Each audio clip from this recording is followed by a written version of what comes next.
Qui devrait nous gouverner? Comment fait-on pour vivre ensemble quand on n'est pas d'accord sur tout? Et au fond, d'où viennent nos idées? Ces questions, elles sont au cœur de tous nos débats actuels. Eh bien, ce sont précisément celles que Locke a voulu résoudre. Cet homme, c'est donc John Locke. Il faut imaginer qu'il a vécu une époque de chaos total.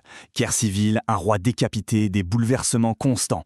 Mais c'est de ce désordre qu'il a tiré des idées d'une clarté incroyable. Des idées qui ont servi de fondation à tout ce qui a suivi. Pour bien comprendre à quel point ces idées étaient radicales, il faut qu'on se replonge un peu dans son monde.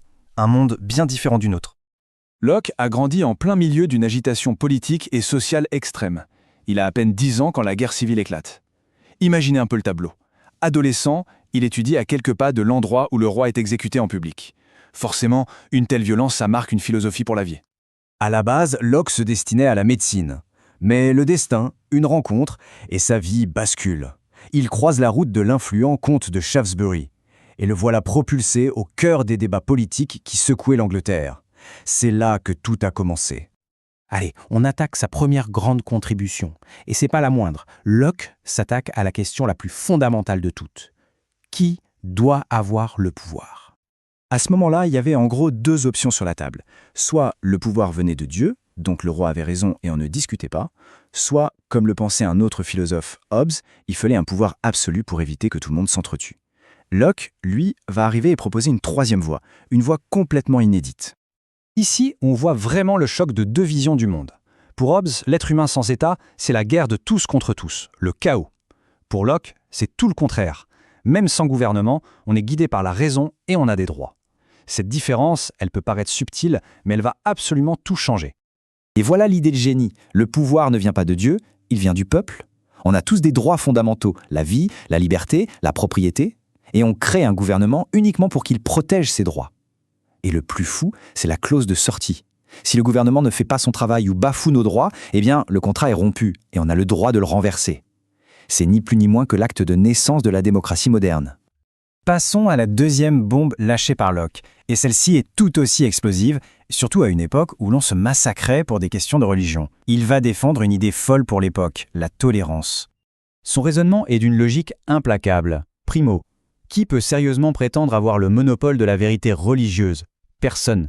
Deuxio, on ne peut pas forcer quelqu'un à croire. La foi, ça ne se commande pas par la violence. Et tertio, forcer tout le monde à avoir la même religion, c'est la meilleure façon de créer des guerres, pas la paix.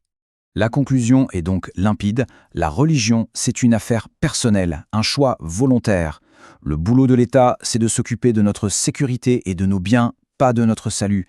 Et ça, c'est le principe fondateur de la séparation de l'Église et de l'État. Allez, troisième et dernier grand pilier de la pensée de Locke. Et là, on touche à quelque chose d'encore plus intime, une question qui nous concerne tous. Comment devient-on qui on est? C'est la fameuse idée de la tabula rasa, la page blanche.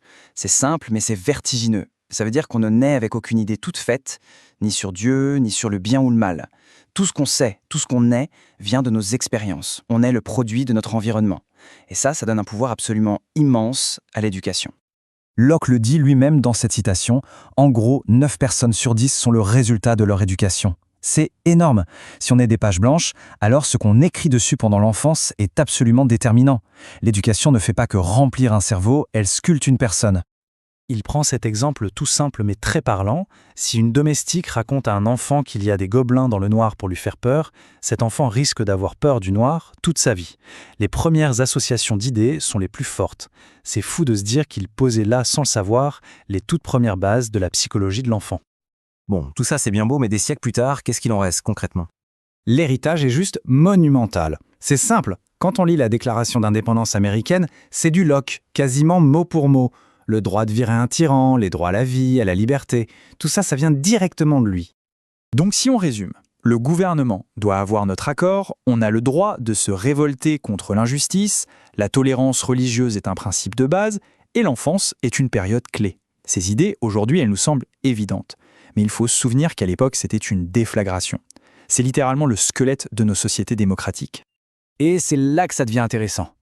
Locke a posé les bonnes questions sur le pouvoir, la croyance, l'identité.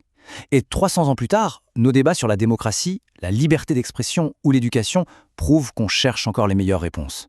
Son œuvre, ce n'est pas un vieux livre poussiéreux, c'est un dialogue qui continue. Et la vraie question, c'est quelle sera notre contribution à ce dialogue ?